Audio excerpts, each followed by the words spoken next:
Ma'am, that seat has been reassigned. Please step aside. Put flight operations on the line. Do not change that seat. Verify the original assignment now. I'll wait. The scanner flashed green at gate A17 at exactly 7:51 a.m. Dr. Naya Carter saw it clearly. So did the woman standing beside the boarding lane. Elia crowned first. Seat. The confirmation stayed on the screen long enough to leave no room for confusion, yet Elaine Mercer lifted one hand before Naya could take another step.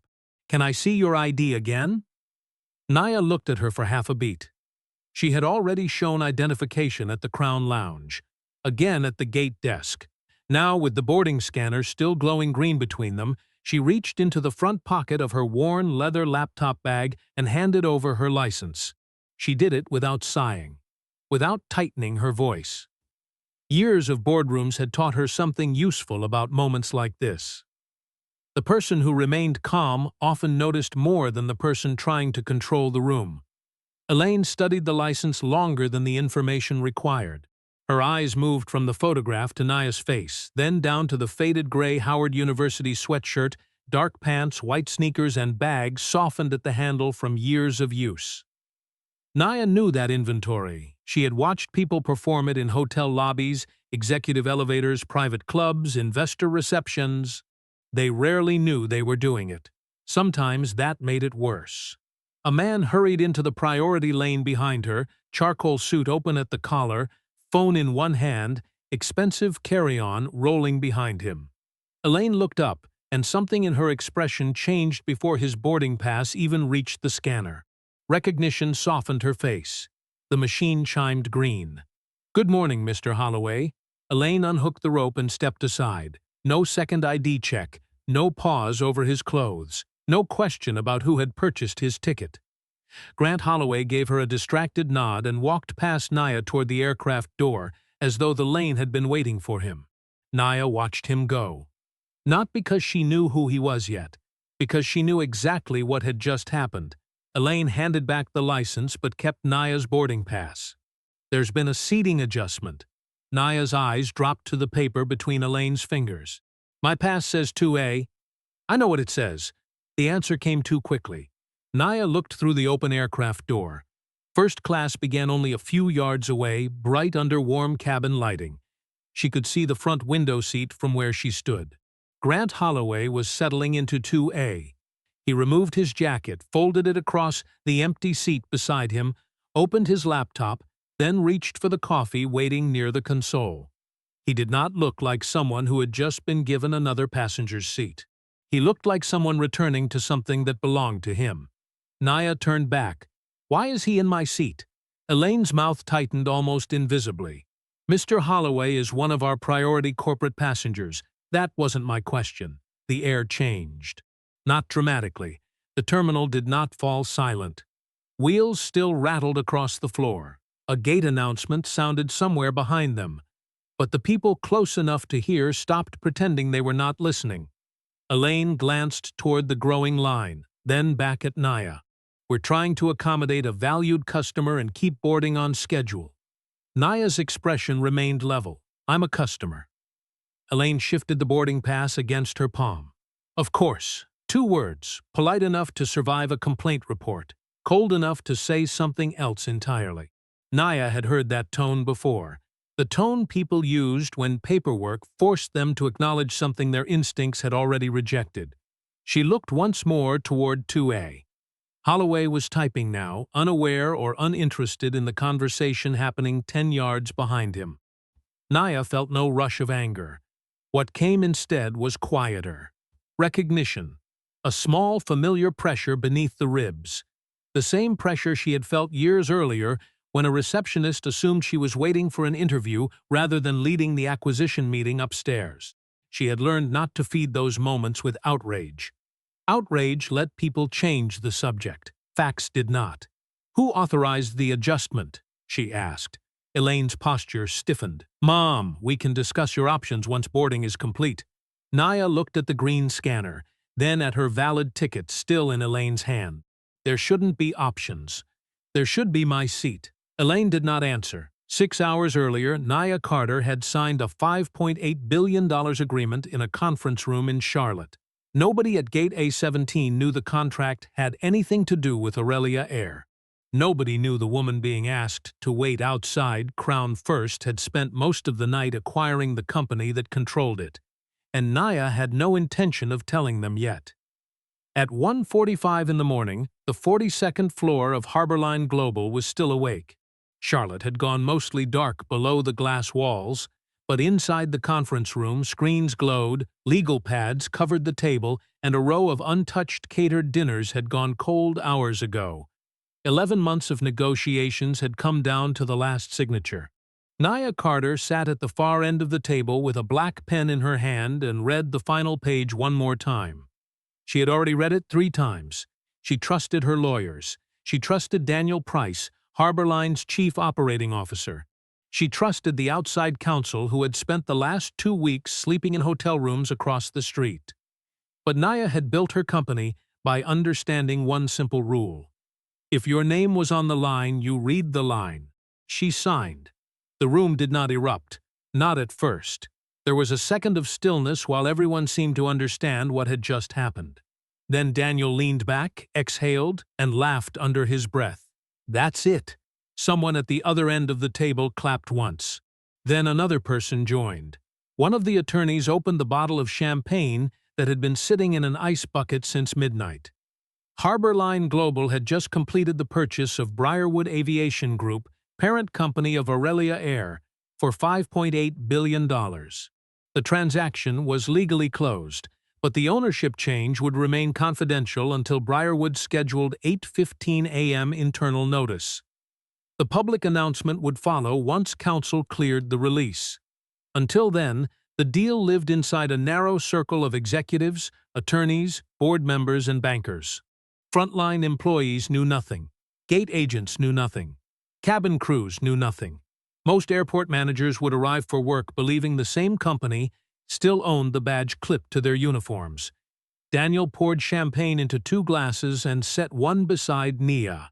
She pushed it away and reached for the paper cup of black coffee near her laptop.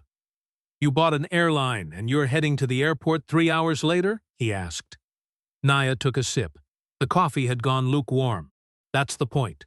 Daniel watched her over the rim of his glass.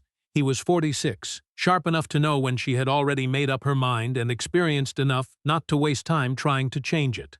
You could at least use the executive booking desk. No? Corporate escort?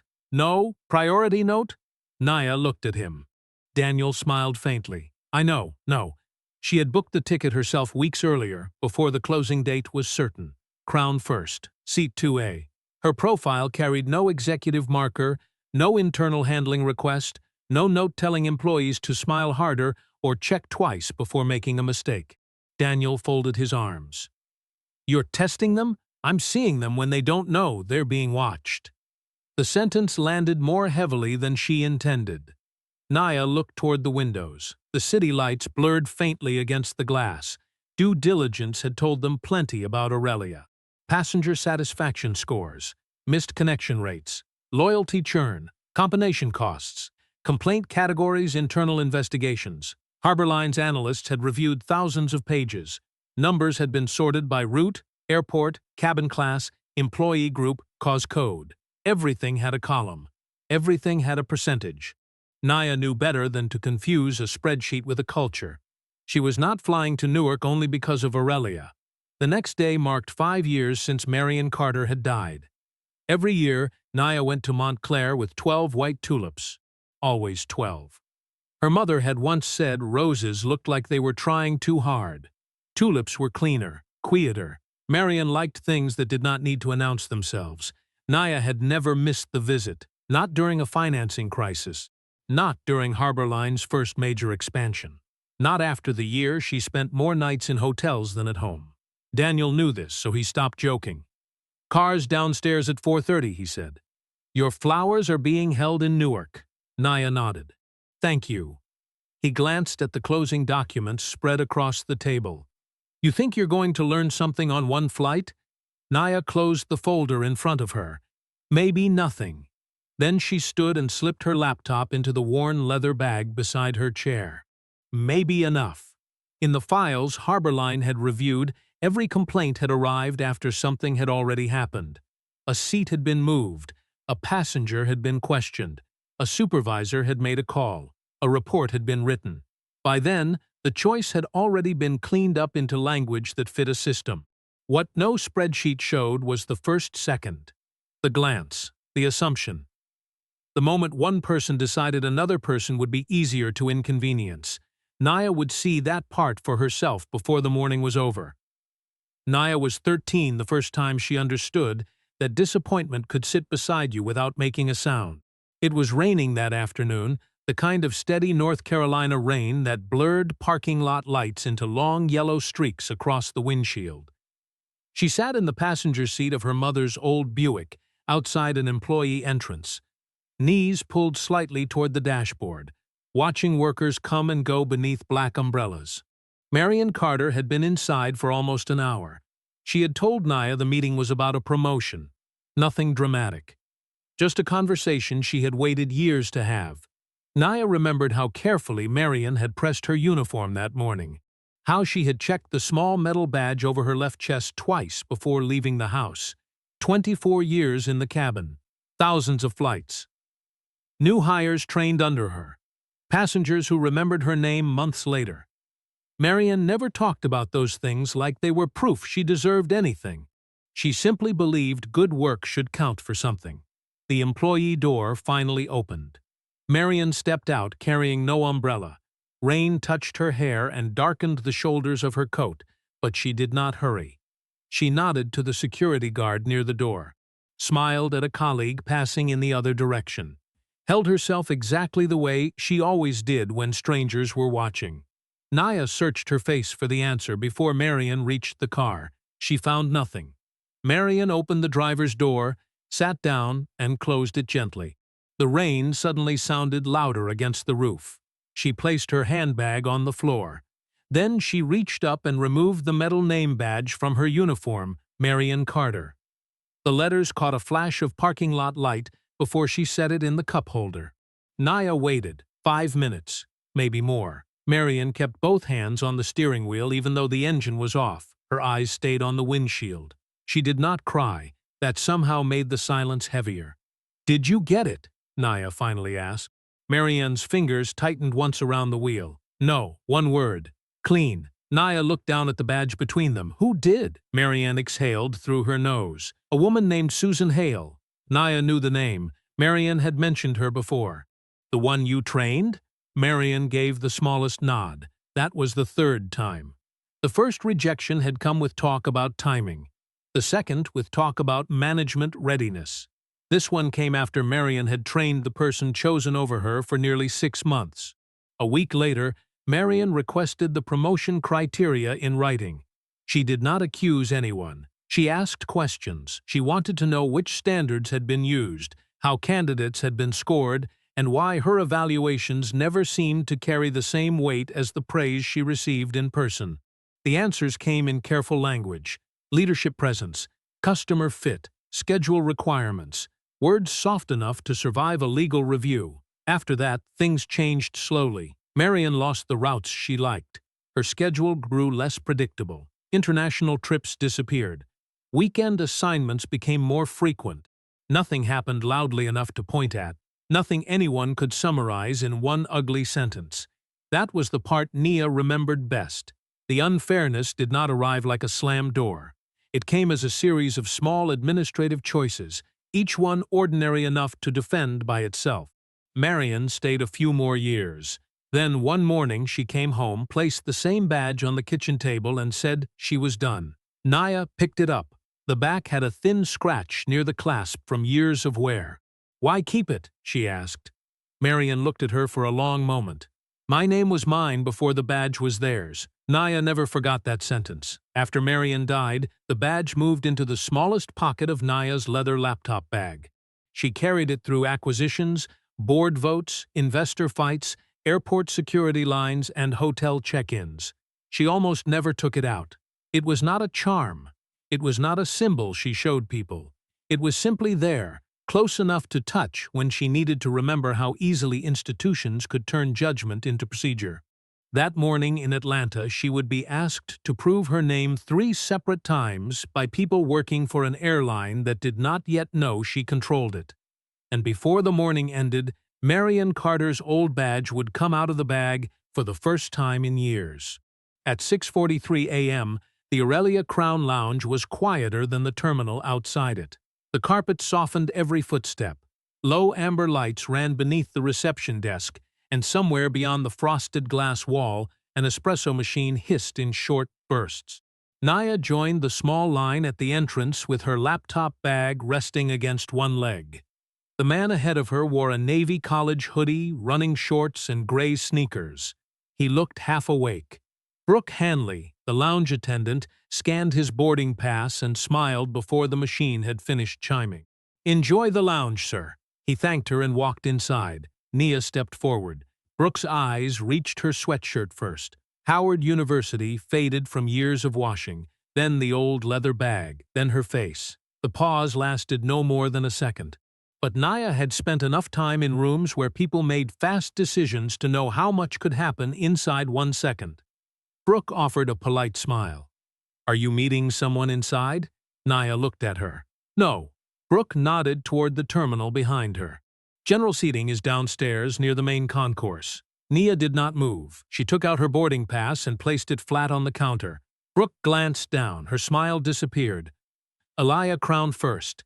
Atlanta to Newark, seat 2A. For a moment Brooke said nothing. Then she picked up the pass. "Can I see your ID?" Naya handed it over.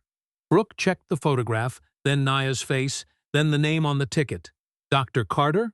"Yes." Brooke turned the license slightly beneath the desk light, as though another angle might reveal something the first one had missed. "Could you open the Aurelia app for me?" Naya took out her phone, the boarding pass already scanned at check-in. "I just need to verify the reservation." Naya opened the app and held up the booking.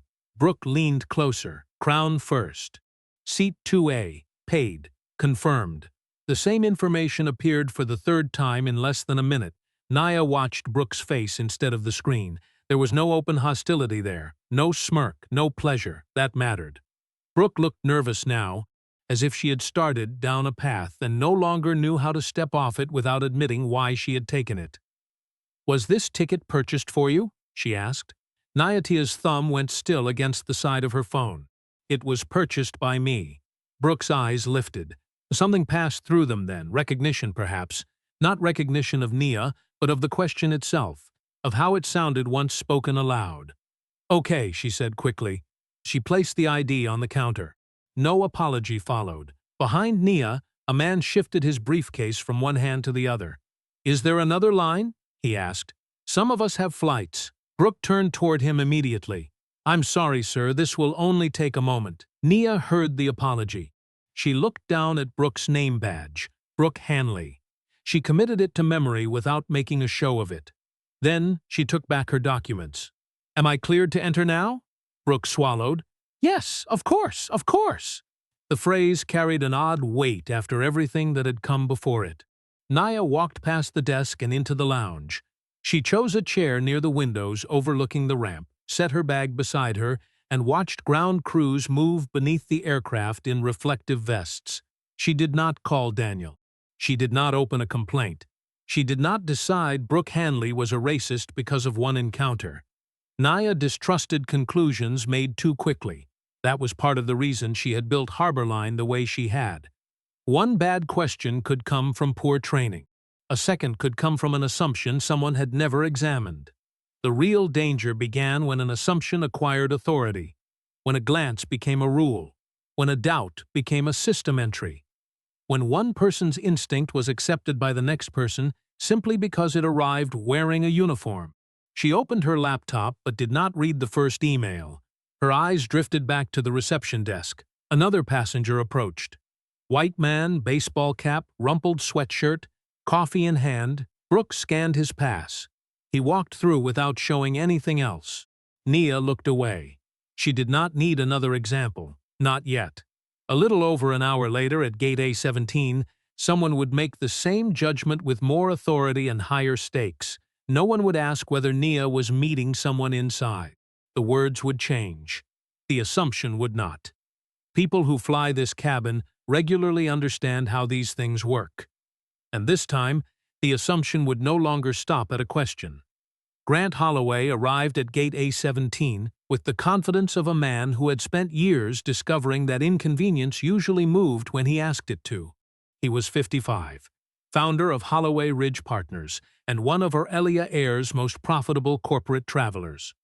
He knew the lounges, the route managers, the senior cabin staff, and which executives answered after business hours. None of that made him loud.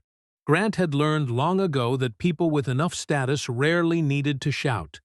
He approached Melissa Crane at the gate desk and placed his phone on the counter. "I always take the front window." Melissa pulled up his reservation. "Seat 3D, crown first, confirmed. 2A is occupied," she said. Grant barely looked at the screen. "Then move whoever has it." Melissa paused. "The passenger paid for that seat." Grant checked his watch. "Our firm spends over $1 million a year with Aurelia. I don't think I'm asking for anything complicated." His tone stayed measured, almost reasonable, which made the request harder to challenge without sounding unreasonable in return.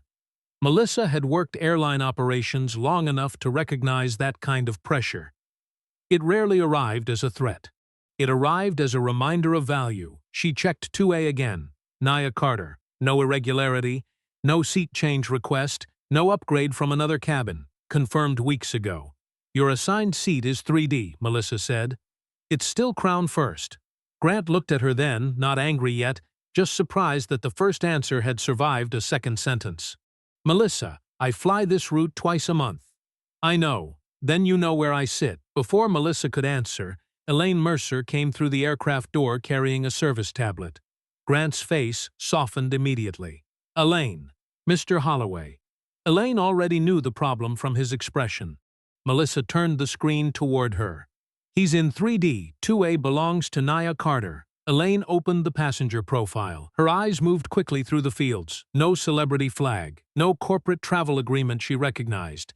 No executive handling note. No concierge code. "Who is Carter?" "Regular crown first," Melissa said. Grant heard it. "There. Problem solved." Melissa looked at him. "No, your seat is 3D. The silence that followed was brief, but it mattered. Elaine's eyes shifted toward Melissa with a warning she did not bother hiding. Grant did not argue. He simply stepped aside and checked his phone, already behaving like someone waiting for employees to correct an internal mistake. 3 years earlier, he had sat on a transportation investment panel in Chicago with Nia Carter. During a discussion about Harborline's expansion, Grant had called the company an impressive regional player before adding, "But aviation is a different league." Nia had been seated 6 feet up. She remembered his face, his cuff links, the easy smile that followed the line when several people in the audience laughed. Grant did not remember her, not because they had never met, because he had not looked long enough. Elaine drew Melissa a few steps away from the counter. "Grant Holloway has the CEO's office number." Melissa lowered her voice. "He still has 3D. And if he complains, that complaint goes upstairs before lunch. That doesn't make the seat his." Elaine glanced toward Grant, then toward the boarding area. "He becomes a corporate complaint. Carter becomes a voucher." Melissa's expression changed. Not shock. She knew how these decisions were made. What bothered her was hearing the calculations spoken so plainly. One passenger had a name people recognized, the other had a seat number and no visible leverage. Elaine tapped the screen. "Enter an operational seat adjustment." Melissa looked up. "That isn't the reason." "Then don't write a novel. Fix the seat." Melissa's hand hovered over the keyboard. This was the first moment that morning when doing the right thing required more than privately knowing what the right thing was. She could refuse. She could call operations. She could leave the original assignment untouched and make Grant sit in 3D. Instead, she typed the code Elaine gave her. The system accepted it without question. On the screen, Nia Carter's confirmed seat disappeared behind a phrase clean enough to sound legitimate. Melissa stared at the entry for a second longer than necessary. She had told the truth when only Elaine was listening. Soon, Captain Robert Keene would ask the same question in front of everyone. By then, silence would cost more. By the time Nia reached Gate A17 again, boarding had started. Melissa Crane stood just behind the gate podium while Elaine remained beside the scanner, both of them already knowing the seat assignment had been changed. "Dr. Carter, there's been an equipment-related seating change." Naya stopped before the gate. "What equipment changed?" Melissa glanced toward the aircraft door. "The cabin configuration." Naya knew the answer before Melissa finished. Harbor Line's acquisition team had reviewed Aurelia's fleet down to aircraft type, cabin layout, maintenance schedule, and seat map. This A321neo had one crown configuration. No alternate front cabin, no equipment swap, no reason for 2A to disappear. There was no equipment change. Melissa said nothing. Naya followed her line of sight into the cabin. Grant Holloway was already in 2A, one arm resting on the console, laptop open across his knees. "Mr. Holloway is one of our highest value customers." Naya turned toward her, "And his ticket says?" Elaine's face held. Melissa's tablet was angled slightly toward the aisle. Naya caught the seat assignment on the screen. 3D. His seat is 3D. Elaine lowered her voice as if privacy could make the decision more reasonable. "People who fly this cabin regularly understand how these adjustments work." Naya felt the sentence settle. It was polished, defensible. Nothing in it would look outrageous typed into a report. That was exactly why it carried weight. Elaine was not only telling her to move. She was suggesting there was a class of traveler who understood this world naturally, and Naya was outside it. Naya kept her voice even. "I travel enough to understand a boarding pass." Elaine's mouth tightened. "We can place you in premium economy, seat 12C, and issue a full-service credit." "You're downgrading me? We're accommodating you." Naya looked through again at Grant. "No, you're accommodating him." A man waiting near the priority lane stopped looking at his phone. Another passenger slowed as she passed. Melissa shifted her weight behind the scanner. Elaine seemed to notice the attention and grew more formal. "Dr. Carter, 12C is available now. We need to keep boarding moving." Naya could have ended it there. One phone call, one name, one sentence. Instead, she held out her hand for the boarding pass. "Fine." Elaine's shoulders eased, too quickly. Naya noticed. Elaine led her down the jet bridge herself, carrying the air of someone who believed the problem had finally agreed to behave. Inside, Crown First was already half settled. Quiet voices, leather seats, coffee, laptops opening. Naya walked behind Elaine through the cabin she had paid to sit in. As they passed 2A, Grant looked up. His eyes moved over Naya without recognition. 3 years earlier, they had shared a stage. He had dismissed Harbor Line as a regional player. Now he looked at her for less than a second and turned to Elaine. "Appreciate it." Elaine gave him a small smile. Naya kept walking. Row 8, aisle seat. Maya Torres, 26, watched the exchange from behind a pair of reading glasses she had pushed onto her head. She had noticed the gate argument. Now she saw Naya being escorted past first class with no raised voice, no scene, no apparent reason. By the time Elaine stopped at row 12, Maya was paying full attention. 12C, Elaine said. Premium economy. Middle seat, upright shell, narrower pitch, no lie-flat bed, none of the Crown service Naya had purchased. Naya placed her bag beneath the seat and sat down. Elaine left without another word. For 2 minutes, Naya stayed there. She listened to the boarding announcements. She watched passengers settle around her. She let the humiliation become clear in her own mind before deciding what to do with it. Then she reached into the small pocket of her laptop bag. Her fingers found the edge of Marion's old metal badge. She did not take it out. She only touched the scratched back plate and remembered rain on a Buick windshield. Her mother sitting silent with both hands on the wheel. Nia stood. She lifted her bag and stepped into the aisle. Her anger had settled into something more useful, precision. She walked toward the front. Elaine saw her coming and frowned. "Dr. Carter, where are you going?" Nia did not slow. "I'm returning to the cabin I paid for." Elaine thought Naya was escalating the dispute. She had it backward. Now there were witnesses. Thomas Vale arrived from the forward galley with the clipped pace of a man who had already checked the departure clock twice. He was 52, broad-shouldered, neatly dressed in a dark Aurelia supervisor vest, and more irritated by delay than by conflict. Elaine met him halfway down the Crown cabin. "Passenger, refusing reassignment," she said. Thomas looked past her at Nia. Naya stood in the aisle with her bag over one shoulder. Check both tickets. Thomas frowned, but he took Melissa's tablet from the gate side and pulled up the seat record. Naya Carter, Grant Holloway, 3D. He read it twice. His expression changed slightly. Not enough to call it surprise. Enough to show he understood the problem. He turned to Elaine. Why was she moved? Customer recovery. Naya looked at him. Recovering what? Thomas did not answer immediately. He knew the phrase was too broad. He also knew why it had been used. From 2A, Grant glanced up from his laptop. Thomas, I have a Manhattan meeting at 1. Can we move? Thomas knew him. Of course he did. Grant flew the route often enough that employees greeted him by name before he reached the scanner. Thomas checked his watch. Boarding was almost complete. The cabin door needed to close. A ground delay at Atlanta could grow from minutes into something worse. He turned back to Naya. Mrs. Carter, I understand your position. Then correct it. Thomas exhaled softly. The quickest solution is for you to remain in 12C. I'll personally authorize a full refund of the fare difference, plus additional compensation. Naya watched him. Fastest for whom? For the flight. The flight wasn't delayed until your staff gave away my seat.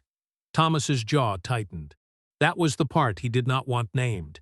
He had entered the situation believing he was managing a delay. Naya had just reminded him that the delay had a cause, and the cause was standing beside him in an Aurelia uniform. At this point, he said, we need cooperation. Cooperation with what? Crew direction. There it was. A small change in language, but Naya heard it clearly. The conversation had started with a valid seat assignment. Then it became customer recovery.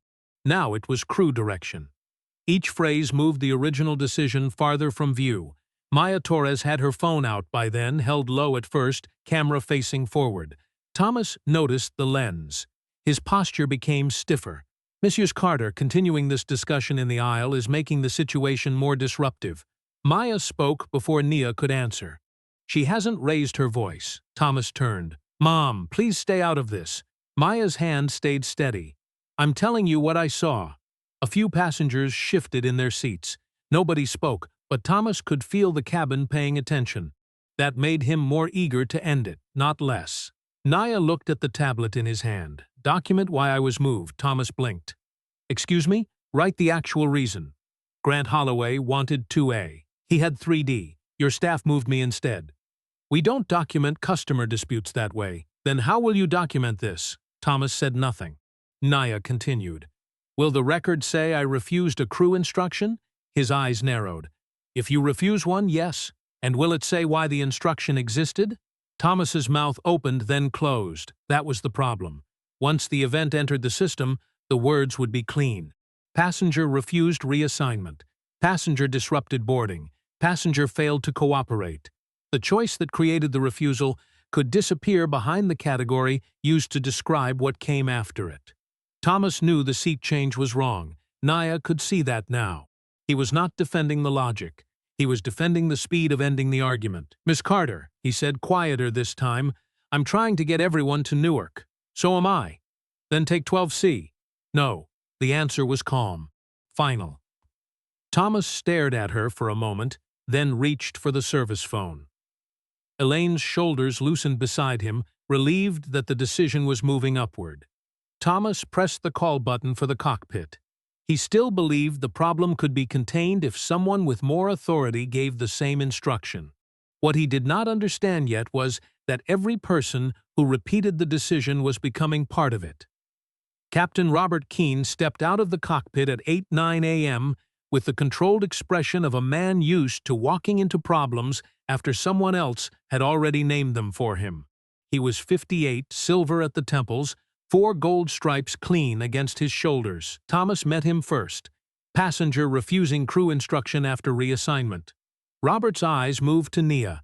She stood near the front cabin, posture straight, voice calm, bag still over one shoulder. Nothing about her matched the word disruptive. Naya did not explain the whole story. Captain, check seat 2A and seat 3D. Robert hesitated, then took the tablet. 2A Naya Carter, 3D Grant Holloway. He looked at the screen again. Was there an operational reason for the move? Elaine's confidence faltered for the first time. Melissa stood just beyond the aircraft door and heard the question. She could have answered. She knew exactly what had happened.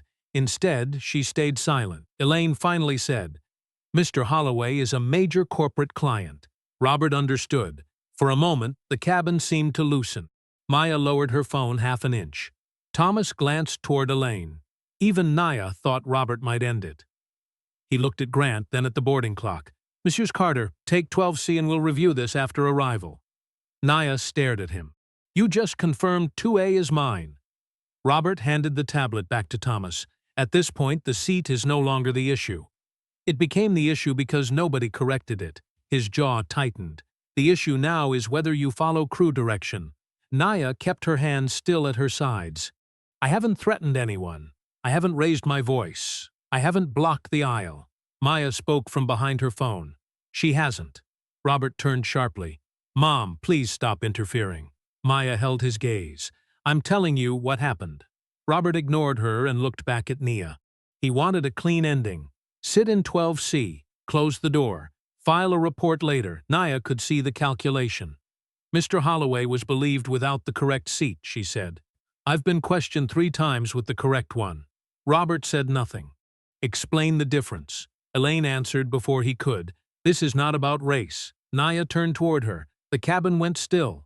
"I didn't use that word, you did?" Elaine's face changed. "Not much, but enough." Robert stepped in before the silence could deepen. "Miss Carter, I'm giving you one final option. Accept 12C, or you will need to leave this flight." Nia looked at him for a long second. Then she reached into the small pocket of her laptop bag and took out Marion's old metal badge. She held it in her palm. The front still carried her mother's name.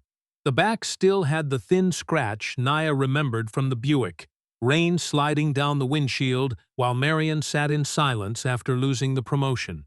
Nia ran her thumb once across the mark, then slipped the badge back into the pocket. When she looked up, her face had settled. "Then put it in writing." Robert frowned. "Put what in writing?" "That you verified my ticket, verified his, and chose to remove the passenger with the correct one." Robert stopped. Behind him, Melissa's face tightened. This was the moment she had avoided twice already. She stepped forward. "Captain, she's right." Elaine turned so fast her scarf shifted at the collar. Melissa kept going. "Mr. Holloway requested 2A. There was no equipment change. I was told to enter an operational adjustment." Thomas looked at her. Robert looked at Elaine. For the first time that morning, the story stopped moving in one direction. The system had contradicted itself out loud. Robert could still reverse course. He knew that now. Everyone did. Instead, he straightened. "We'll review the seat reassignments separately. For now, Ms. Carter still needs to comply with the instructions she has been given." That decision changed his role in the story. Before, Robert could have claimed incomplete information. Not anymore. Nia glanced at her watch. 8:13. 2 minutes remained before the ownership bulletin would go live.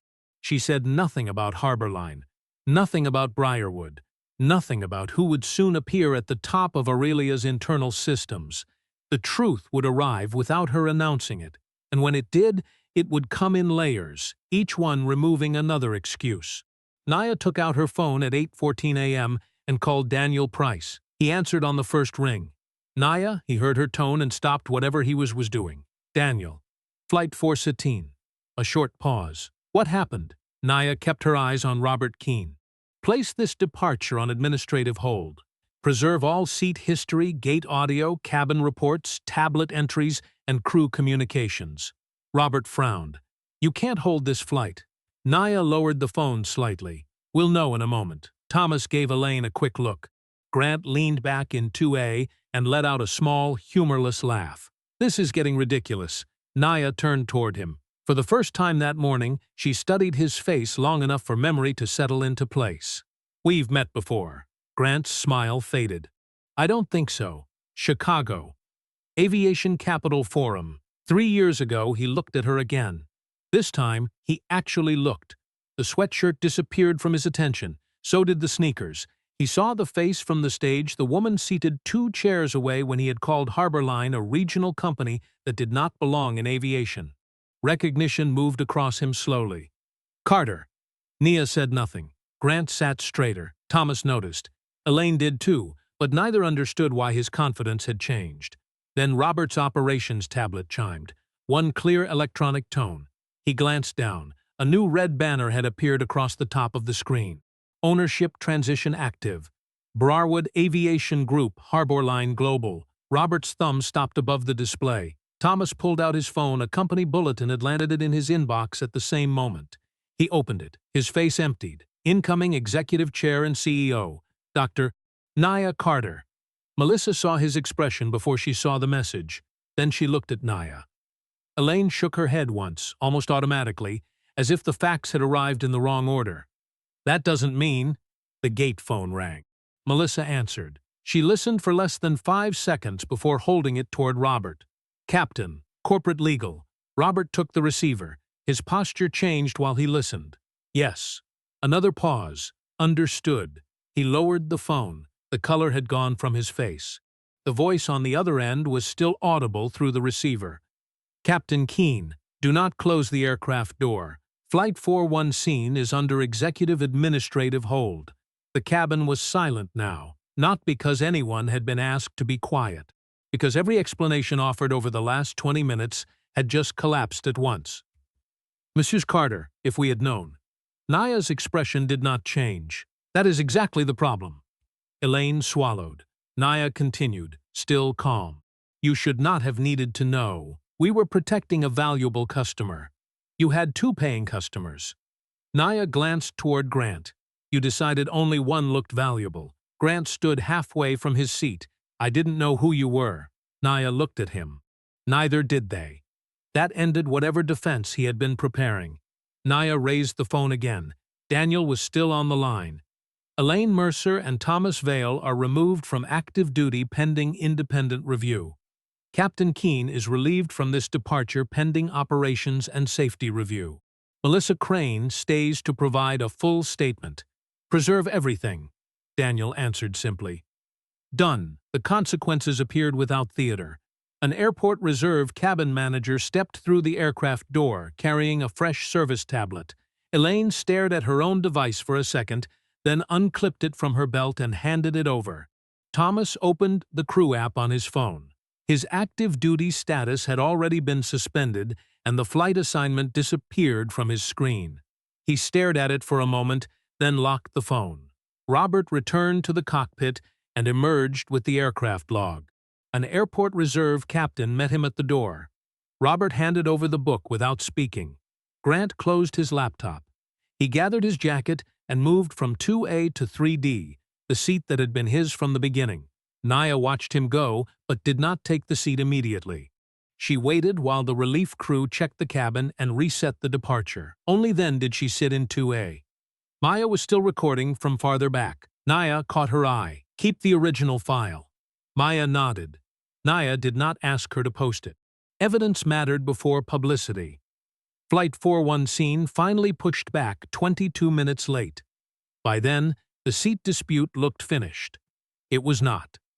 That afternoon, Aurelia's legal team opened 3 years of passenger complaints.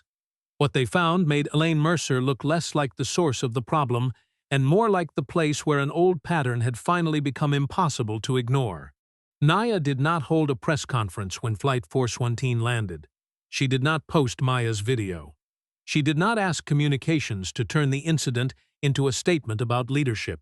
By noon, clips had already begun moving through private group chats among passengers, but Naya told Daniel to keep Aurelia quiet until they knew exactly what had happened and how often it had happened before. Independent review, she said.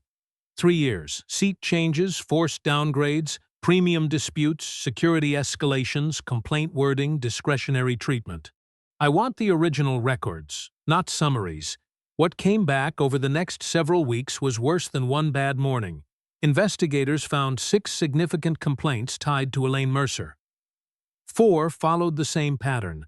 Staff questioned whether a passenger belonged in a premium cabin before fully checking the reservation, then later described the conflict as a customer behavior issue.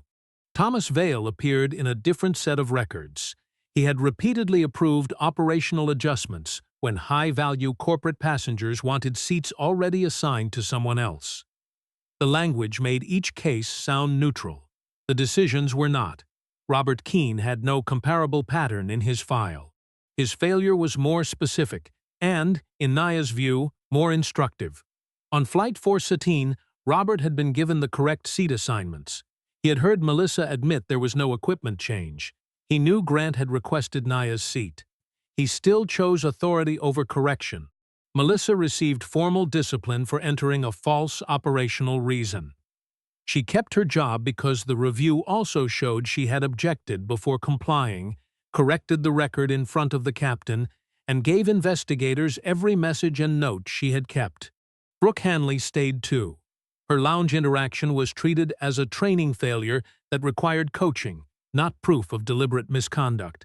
Elaine and Thomas were dismissed after review. Robert was removed from command duties and later left Aurelia. Some board members wanted harsher action across the entire chain. Naya refused. "If we treat every failure as the same failure, we won't fix anything." That sentence became the center of the board meeting, not because it sounded good, but because it forced them to separate intent, fear, habit, and authority. Aurelia's new training program did not begin with a lecture. It began with Flight 417. An instructor showed 3 moments. First, Naya's boarding pass scanning green while she was still asked to prove herself again. Second, Grant holding 3D while staff placed him in 2A. Third, Robert confirming both facts and still ordering Naya to leave the seat. Then the instructor asked one question. At which moment did this become a discrimination problem? The room never agreed on a single point. That was intentional. The lesson was not that one cruel sentence had caused everything. There had been no single sentence. The damage grew through smaller choices. A doubt nobody checked. A preference given more weight than a ticket. A false code entered because it was easier. A supervisor who wanted speed. A captain who wanted obedience. Aurelia named the program the Marion Standard. Nothing else was added to the title. The next morning, Naya drove to Montclair with 12 white tulips on the passenger seat. The cemetery was quiet under a pale New Jersey sky. She stood at Marion Carter's grave for a long time before reaching into her bag. The old badge rested in her palm, its scratched back cool against her thumb. She remembered the Buick, the rain. Her mother staring through the windshield after the 3rd promotion disappeared. My name was mine before the badge was theirs. Naya looked down at the stone. They're going to remember your name. That was all she said. She put the badge back in her bag and left the flowers. Months later, a new class of Aurelia cabin crew entered the training center outside Atlanta. On the wall at the front of the room were 3 words, the Marion Standard. There was no photograph of Naya. No mention of a $5.8 billion acquisition, no story about a CEO taking back her seat. Marion Carter had once left aviation carrying a badge from a company that had decided she did not fit its idea of leadership. Years later, her name became the first thing Aurelia employees saw before they were trusted to decide who belonged where. If Naya's story stayed with you, hit like and subscribe for more stories like this. Which moment hit you hardest, and where are you watching from?